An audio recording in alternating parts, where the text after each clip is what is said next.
I didn't know this, Daniel. This is a really funny story. So I picked up the Evening Standard one day, looking for work and thinking, okay, then this thing isn't going to work for me no more. What am I going to do? And I remember picking up the Evening Standard, and in there it had negotiator, job title. It didn't say much about that job. It says looking for a negotiator that can start ASAP.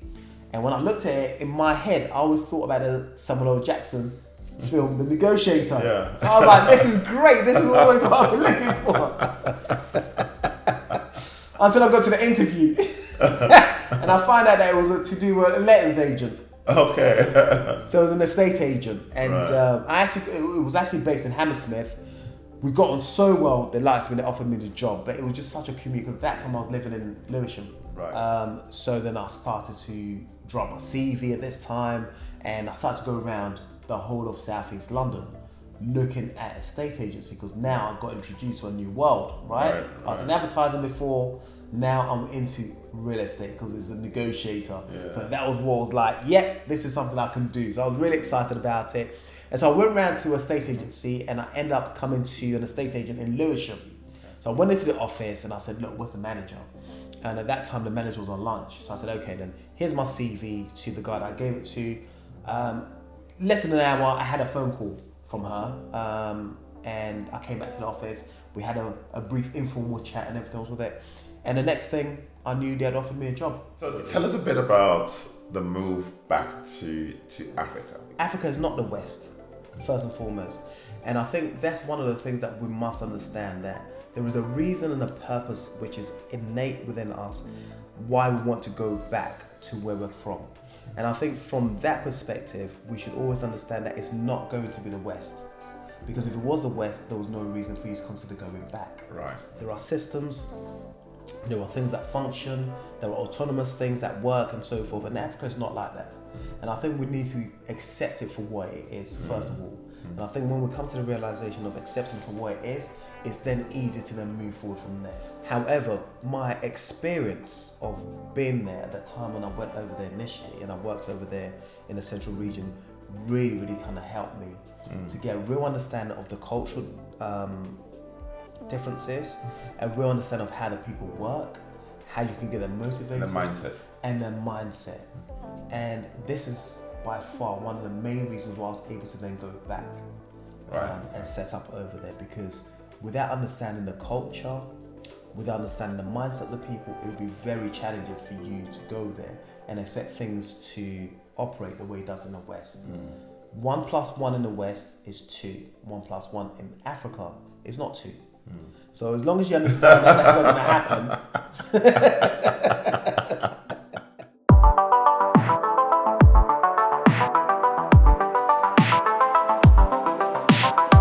Hello everyone, and welcome to this week's episode of Against Our Odds. My name is Daniel Coker, your accidental podcaster, and our guest this week is Mr. Trevor Tackie. Trevor is the founder or co-founder and CEO of Trevlyn Properties Ghana Limited. Yeah. And Trevor was born and raised in the UK and relocated to Ghana, and he's going to tell us a bit about that a couple of years ago. And he's built a fantastic real estate company. He also has a YouTube channel, doing fantastic things in that part of the world. And Trevor, you're welcome to Against Our Odds.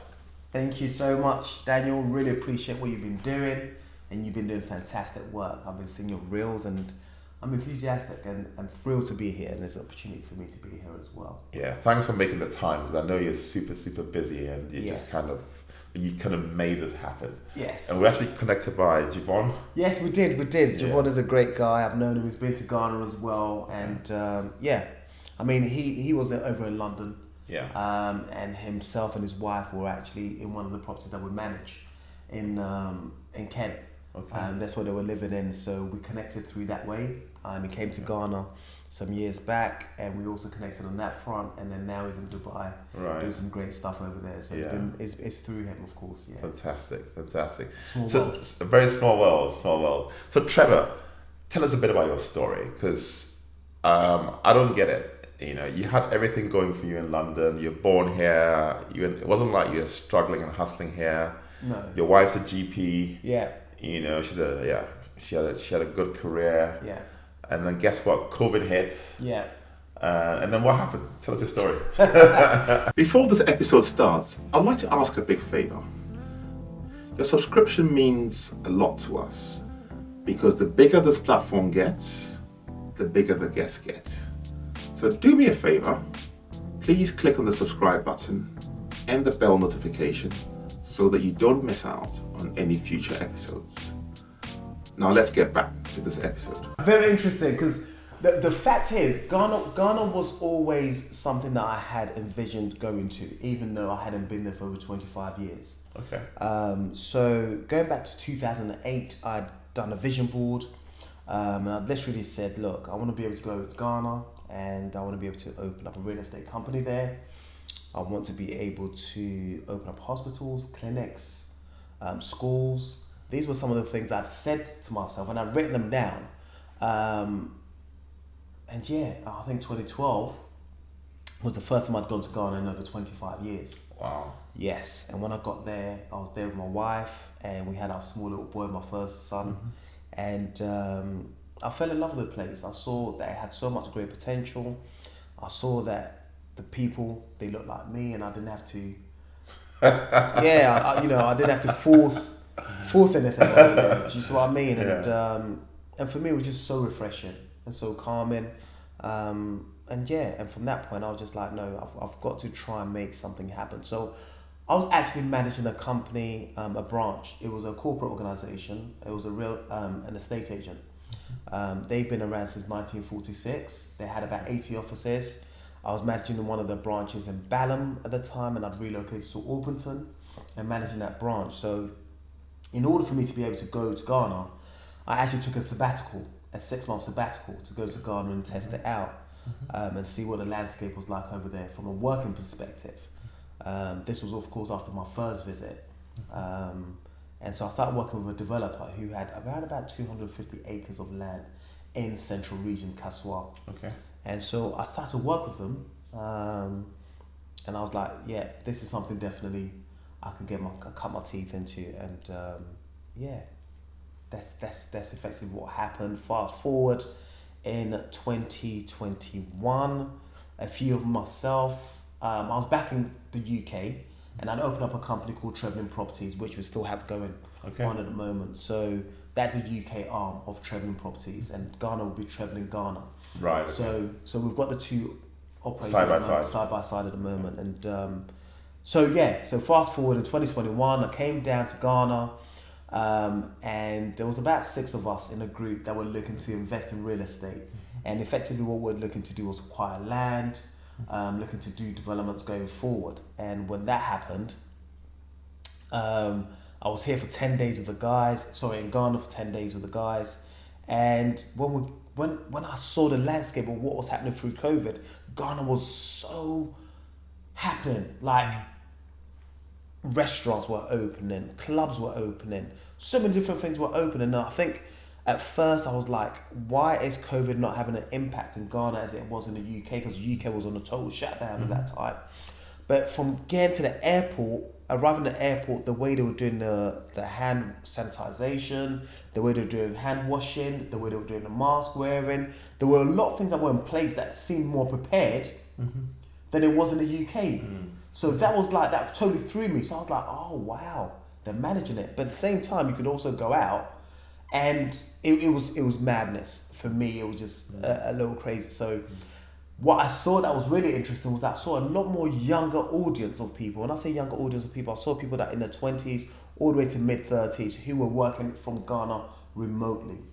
Okay, so diasporans who had kind of moved over to Ghana for that specific time, and people that said they were coming there for a week end up being there for a month, 2 months, 3 months. People that were there for only for a month were there for 6 months, for example, working remotely. You had teachers, you had people that worked in IT, you had people working in entertainment, you had YouTubers. You had so many people in different environments or different sectors that were actually there living their best lives.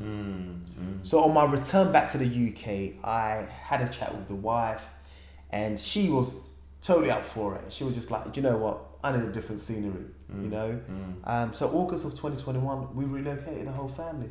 Wow. Myself, my wife, 3 kids. Wow. And landed in Ghana. Rest is history. The rest is history, as it is. Well, so yeah. Trevor, that's just amazing. So just tell me a bit about your upbringing to get some context, because you've told me about your relocation to Ghana and everything like that. But then you were already involved in property here in the UK. Yes. And having since met you, I know that you have quite a deep network of people who actually acquire land and build in the UK. So it's not like people who are just dipping their toes in it and kind of messing around. Sure. People like me. So I do property as well, but it's kind of more of fixer-uppers and stuff like that. But nothing like actually buying land, going through planning and actually... And flipping and things like that. And all that kind of stuff. Okay. So it sounds like you had your teeth quite...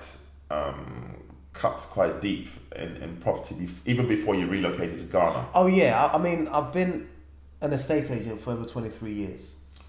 Oh right, okay. So I've been an estate agent for over 23 years. I covered the areas of Southeast London from Lewisham, Brockley, Forest Hill, and then I was headhunted to go and work for a corporate organisation, which is what opened up the opportunity for me to be able to manage Streatham office, Balham office, Orpington office. So I was with the company for almost 10 years, managing the branches and so forth. So yeah, so I have a bit of history in the estate agency.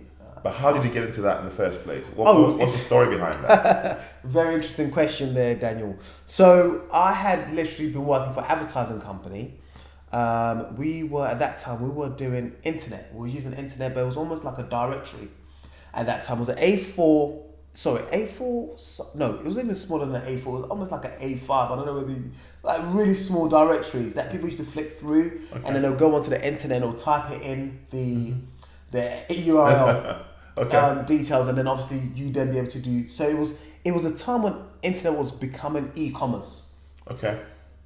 But it was a little bit before then e-commerce was being done, and so I was working for a company that was saying that e-commerce is going to be the biggest thing that was going to be alive. But at that time, people were still into the customer service, touch, feel, kind of, all your six senses and that sort of thing. And we said, okay, then, because people are into the touch, feel scenario, what we'll do is we'll do like a yellow pages, a small yellow pages booklet, directory, which would be for the internet. Okay. So when you open it up, you can just type in the URL, and if you want to do shopping online or you want to contact the company, you can at least see some of the products online first, okay, as opposed to be on the high street. Okay. So it was really targeted at CEOs and directors of companies who didn't have enough time to go out on the streets, to go shopping and so forth, and so they can use that directory to order stuff. That's what the marketing strategy was behind that. So this was pre-Google. This was pre-Google. Right. Yes. Okay. This was pre-Google. So that's what we're doing, and it was good.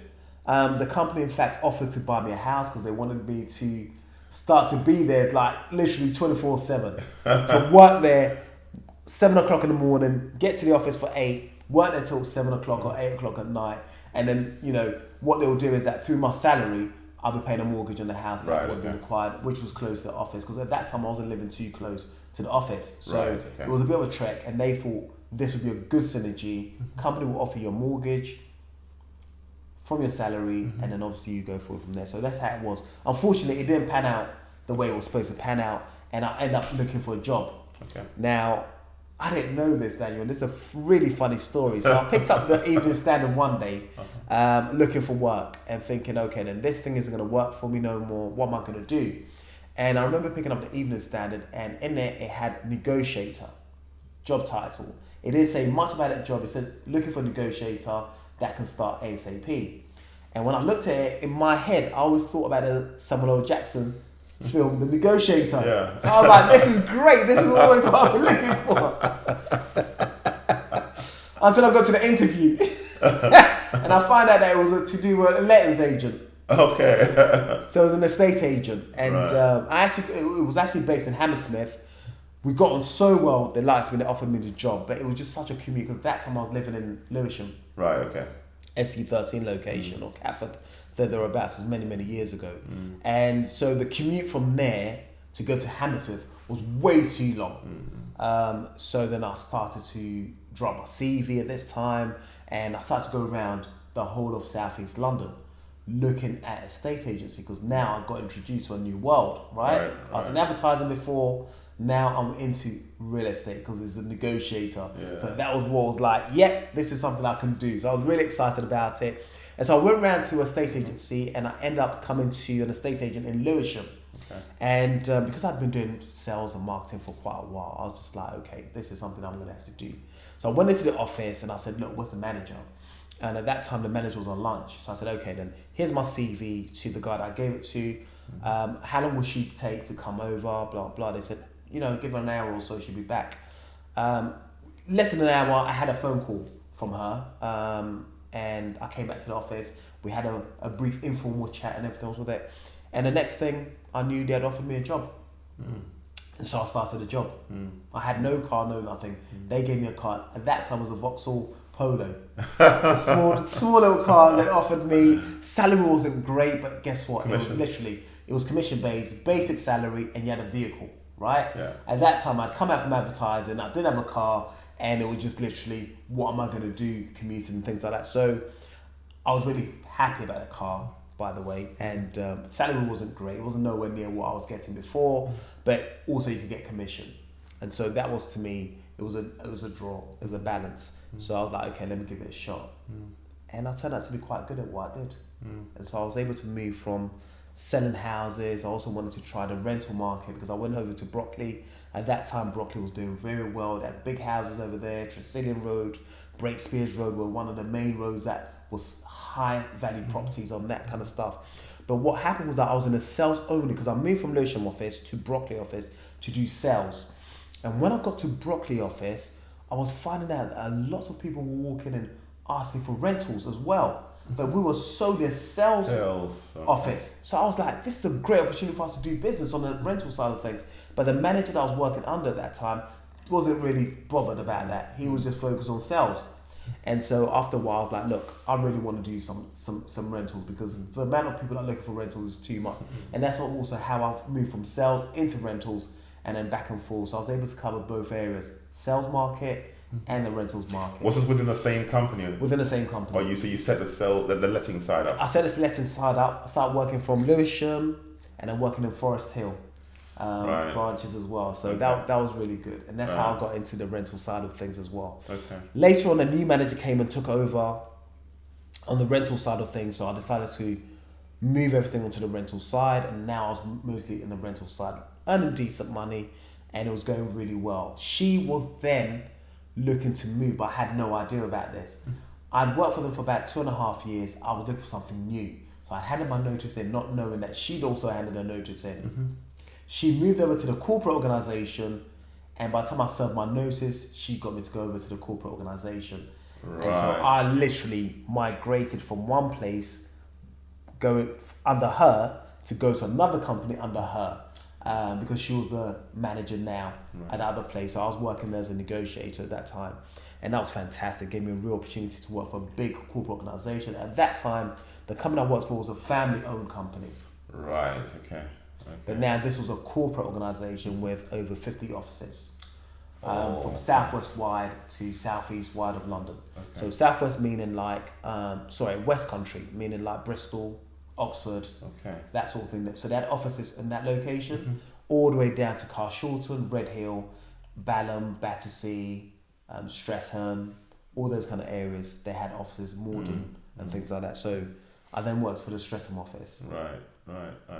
So it sounds like you almost fell into property accidentally. It was an accident. Yeah. Definitely was an accident. It started off as a negotiator, which I thought was totally different to what I'd end up in. But I loved property from that point forward. I just loved the fact that it was different every day. You went into different properties, you went to different style of properties, you dealt with different type of people, you dealt with people that had great budget, you dealt with people that didn't have so much great budget. You kind of worked out what was going to waste your time, what was going to waste your time, and kind of filtered through. So that was really, really interesting for me. And I like people, generally speaking. So I was going to say that because you come across as having very high emotional intelligence. I was just going to say that you're actually aligned to what you're doing. Yeah. Because I can see why you've done well in the property space. Oh, really? Yeah. Oh, thank you. You're a bit of a talker. So. Yes, I am. My wife always tells me to shut up. I would buy a property from you. Yeah, you would, yeah. Okay, great. We could do one after this then. So tell me, let's just do a bit of a deep dive, right? Sure. So before you even got this negotiator job, right? Yes. What was your upbringing like? Because obviously I know from your name that you have Ghanaian heritage. Yes. So were you sort of somebody who was academic? Did you have plans to go on a certain career path? I did. Then pivoted. So tell us a bit about that. Okay, so I was born in East London, Barking, and born to Mr. and Mrs. Tackie. Now, they relocated later on to Ghana when I was around about 4, and I went with them. I was there till I was about 8 in Ghana. Then my mother was like, you know what, you should go back because both your siblings, I'm the youngest out of my siblings. So both your siblings are literally in Ghana, and I think that you should go back to London. So there I went and I lived with my auntie who's like my mum, right? Okay. So I lived with her, she's had 4 kids, and we got on like a house on fire. So that's where I was, and I grew up in Southeast London, and that's where I grew up. So that's what effectively happened. Academically, I was going to school in Bexley Heath, which was great. But at the time, it was very few people that looked like us, of our hue. So that was quite interesting dynamics, but we all built up, and most of the black people that lived in the time, in the areas that we were living in, we were stuck together. We all kind of said we were related, and most of us were Ghanaians and things like that. So, but also there was just a fusion of people that came together at that time to say, we're going to build something, we're going to do something together, and so forth. So from there, I went to college. After I finished secondary school in Bexley Heath, I went to college. I went to Woolwich College. In fact, I went to a school which was a sixth form in Plumstead Manor, in Plumstead, called Plumstead Manor. And I went there for a while.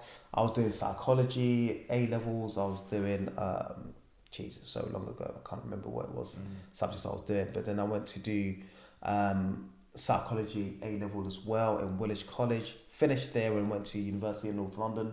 Okay. North London Met, and I did consumer psychology over there. And one of the semesters we were given opportunity to work abroad or to study abroad, and one of the areas that I chose was Netherlands, Holland.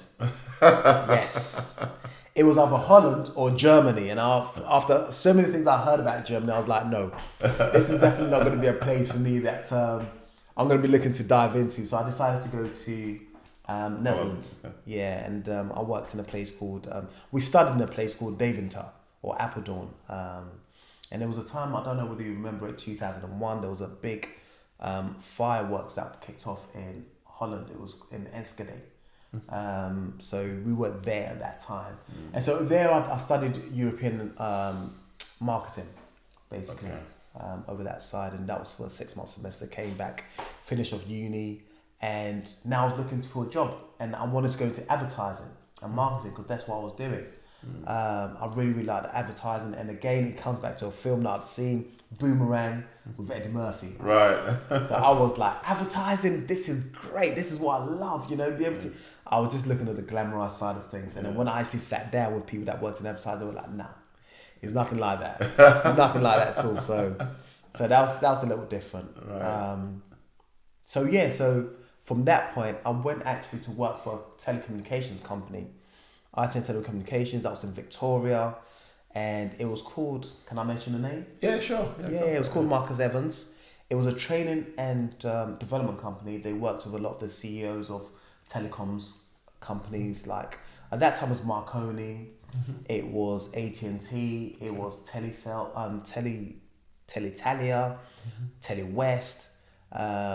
So yeah, Ericsson, Sony. So we used to sell training packages to their technical department and research and development companies within those organizations. And we used to ask them to come either to the UK or they can go to other countries wherever it was set up. And what they'll do is that they'll send their research development teams or the technical teams to come and learn the new technologies that were presented in the market in the field of IT and the field of telecoms. And I did that for quite a while. Very challenging. That was really, really challenging because you're getting them to come and pay almost 2,500 at that time. This was early part of 2001. 2001, 2002.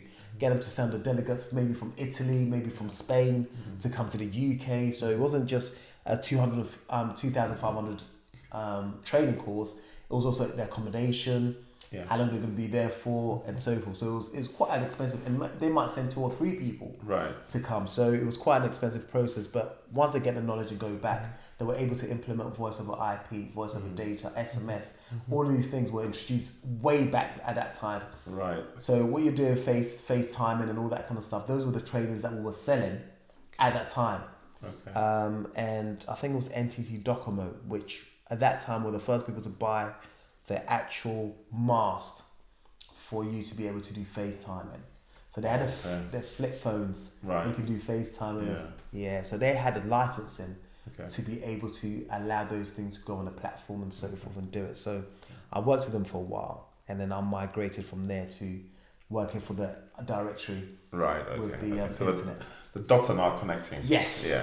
So from that training, I went into the directory system where we're doing the internet stuff, and we're moving from there, and then I end up in property accidentally. And the rest is history. Yeah, the rest is history. You're still on the journey. I'm still on the journey, absolutely. So tell us a bit about the move back to Africa, because there's people going to be watching this who are in the diaspora and are probably considering whether they should go back.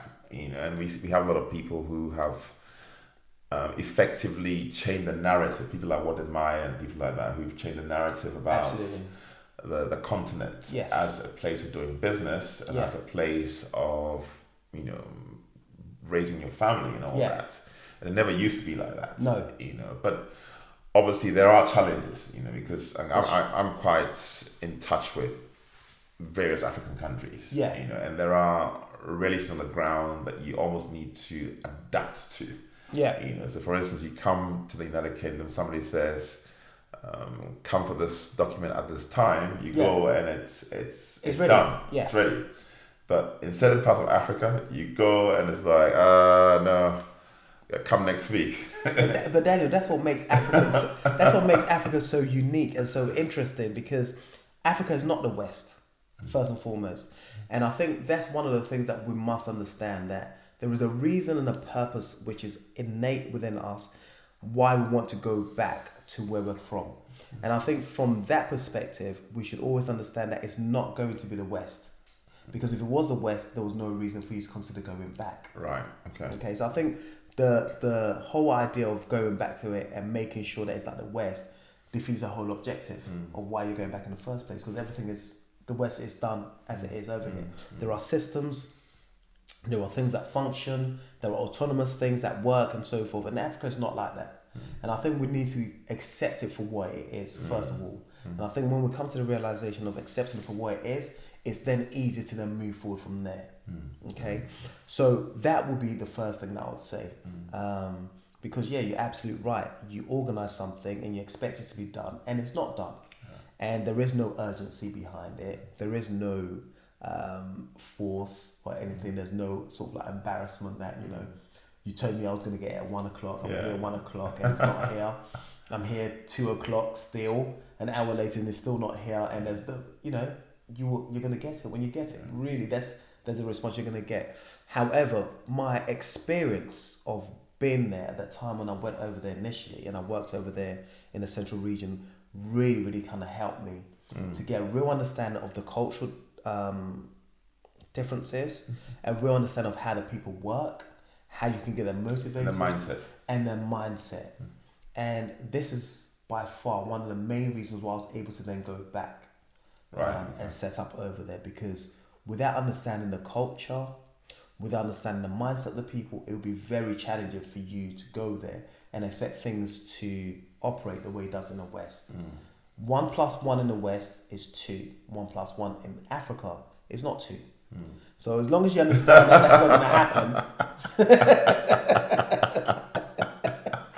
Are you with me? Yeah, I'm with you. As long as you understand that that's the way. That's the way it is. Yeah, accept it. Yeah, accept it. Yeah. You can bring it back to 2, but it's not going to be 2 that you think.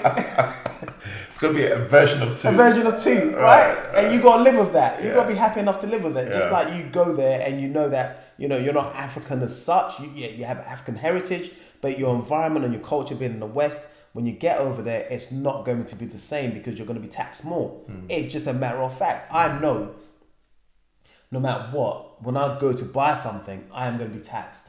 And I'm okay with it. Right? I'm okay with it. It's not fair. It's not right. But I understand that that's what the landscape is. If I want to do something there, this is what it's going to come out like. Because I'm not local. Yeah. Right? I'm not local. So I accept that I'm not local. And is it fair? No, it's not fair. But these are the facts you're dealing with. So you got to understand that. Just got to accept it. You got to accept it. Yeah. Or you just don't move. Yeah. Right? Yeah. That's quite interesting. I mean, the concept of acceptance, because I kind of flit between here, the United Kingdom and the US, and also different African countries. So I tend to sort of see the cultural differences, and also engaging with different people, absolutely, in different places. Things work differently in different places, and you just need to put your Western hat to one side. Absolutely.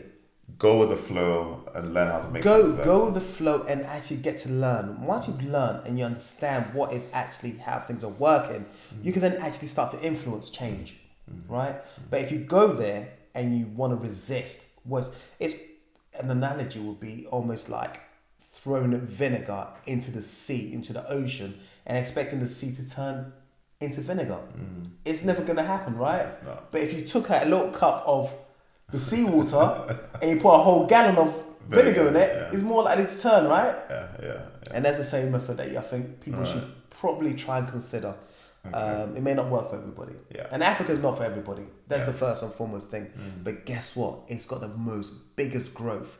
Because when I go there, I see Chinese, I see Lebanese, I see Indians, I see people from the Western world, and they are thriving, they are living, they are enjoying their lives.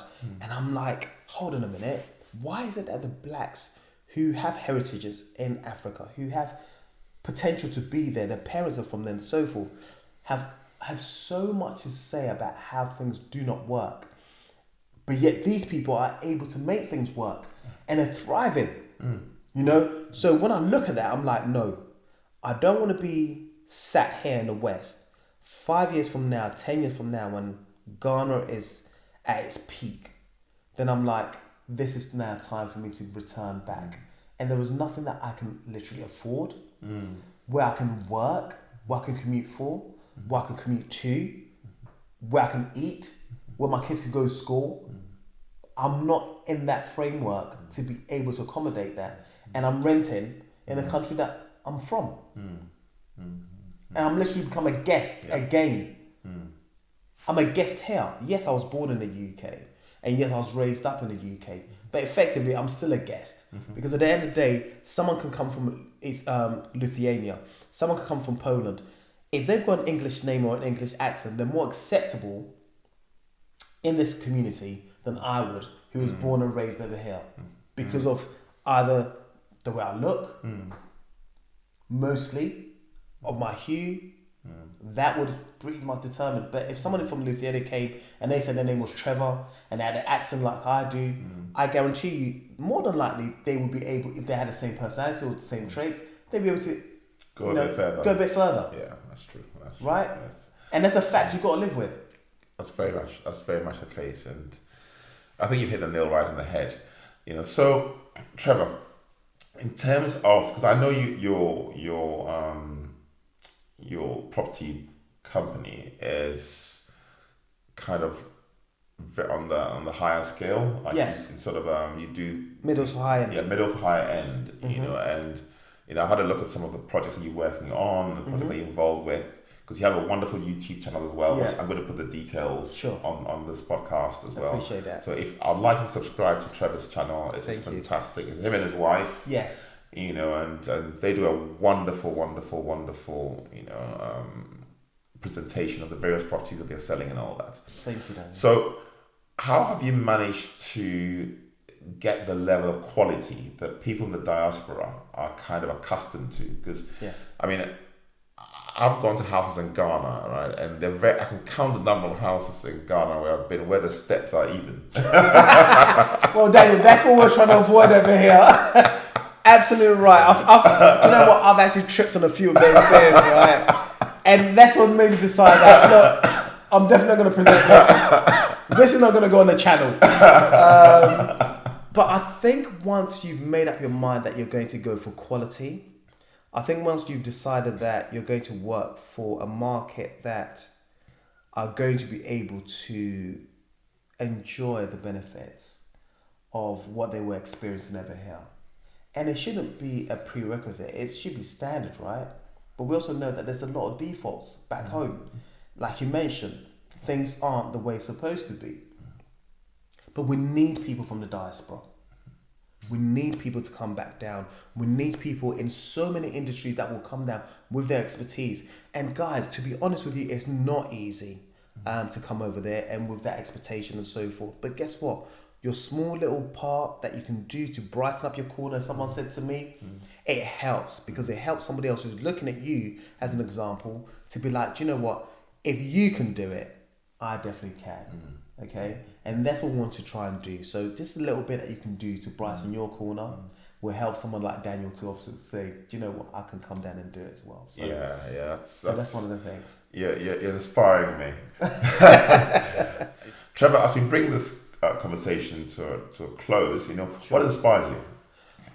What inspires me? My kids, my family, my friends, and I think Africa as a whole. I just see it moving from step to step. I see that the West has had their cake.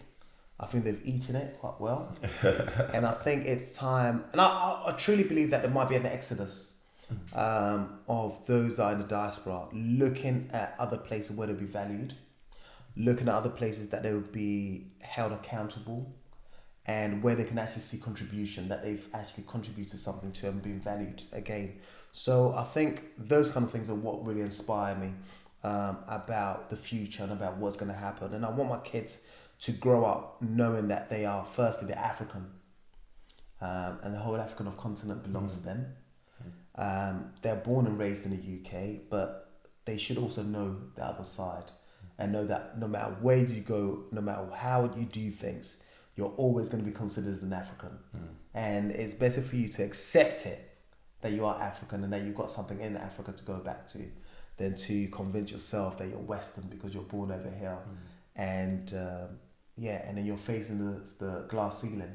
Absolutely. And things like that. So I wouldn't want them to be deceived. I wouldn't want them to think that they're better than those that are back home, that are not in the same position as them or fortunate as them, and that they can contribute a lot more. So that's my main objective, I think. Yeah, I mean, it's people like you who are sort of changing the narrative and showing those of us in the diaspora that there are these opportunities. Yeah. And you need first of all to accept that there will be differences. Yes. But then try and do the bit that you can do, to brighten your corner effectively. We have a tradition on this podcast where we give our guests the opportunity, and you didn't know this, but we have a tradition where we give our guests the opportunity to dedicate the episodes that they feature on. Oh, right, okay. To anyone or any group of people of your choice. Really? Yes. Oh, wow. So who would you like to dedicate this episode to? And you can look into the camera for that. Okay. Thank you, Daniel, firstly. I'd like to dedicate this episode to my fellow diasporans in the UK, in the Netherlands, in the western part of the world, to let you know that, look, guys, we need you back home. We really need your expertise. We need your skill sets. We need your presence back home. It really counts, even a little bit that you do. You can do eco-living, where you can buy a portion of land, plant your own greens and so forth, because as you know, I read most recently that there's toxins in a lot of the food, even over here in the UK and so forth. And so there you can grow your own food. You can live off grid. You can have solar panels. You can have generators if you needed to. That could pollute, of course, that could pollute the environment. But what I'm saying to you is that there are a lot more great opportunities for you. You can build your own home and so forth. And these are the things that we can help you with. I also want to dedicate it to my friends and my family that, guys, definitely come to Ghana. Ghana is a hot spot at the moment. And I don't want you to wait too long that you actually, by the time you come to Ghana to do something, it's so expensive that you think, what is the point of me moving? I wouldn't want you to miss that. So guys, if you can, come and visit Ghana, come and visit Africa generally, and just get a feel for it and get a taste for it. All right? Fantastic. And if you want to get in touch with Trevor and Trevlyn Properties, the details will be in the description below. They're a very reputable company. I have gotten to know Trevor quite well over the past few months. Yes. And he's someone of his word. Yeah. We're very careful of the people we bring on this podcast. Sure. Because it's the brand. Yes. And I'm very careful about the brand that I'm building. Absolutely. So the very fact that we're even associated, should let you know that he's a credible person to deal with. Thank you. And then him and his family, his wife, have built a credible business. Yes. Like I said, also please sign up and subscribe to their YouTube channel, because then you can know what sort of things they're selling and you don't miss out. Yeah. Well, so Trevor, thank you very much for your time and for making this happen. No problem at all, Daniel. And appreciate it. I shall see you in Accra in a few weeks. Yes. Are you coming to Accra in a few weeks, yeah? I'm coming to Accra in a few weeks. Definitely, we'll definitely have to go out and pop out. I don't know what we can do over here. It's getting a bit cold. Really appreciate it, Daniel. But thank you very much. If you've enjoyed this episode, I'd like to like, share, comment, and subscribe. And by all means, help us to build a bigger platform, because the bigger the platform gets, the bigger the guest gets. Now we've gone international. We're not just, whatever it is. And calling everyone the diaspora, please help us to build this platform. And see you next week. Indeed. Guys, thank you. Take care.